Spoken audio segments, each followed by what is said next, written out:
নানা আয়োজনের মধ্য দিয়ে দীর্ঘ ১৭ বছর পর পঞ্চগড়ে জাতীয়তাবাদী ছাত্রদলের ৪৬তম প্রতিষ্ঠাবার্ষিকী পালন করা হয়েছে।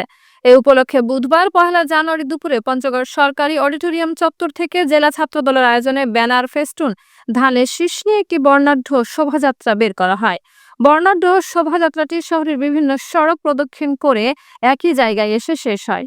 এতে কেন্দ্রীয় বিএনপির পল্লী উন্নয়ন বিষয়ক সম্পাদক ও পঞ্চগড় জেলা বিএনপির সদস্য সচিব ফরহাদ হোসেন আজার, জেলা বিএনপির আহ্বায়ক জহুরুল ইসলাম কাচ্চু, সিনিয়র যুগ্ম আহ্বায়ক মোহাম্মদ তৌহিদুল ইসলাম, জেলা ছাত্রদলের সভাপতি তারেকুজ্জামান তারেক, সাধারণ সম্পাদক রোকনুজ্জামান জাপান সহ জেলার ৫ উপজেলা ছাত্রদলের নেতাকর্মীরা অংশ নেন। শোভাযাত্রা শেষে সরকারি অডিটোরিয়াম চত্বরে মুক্ত মঞ্চ আলোচনা সভা অনুষ্ঠিত হয়।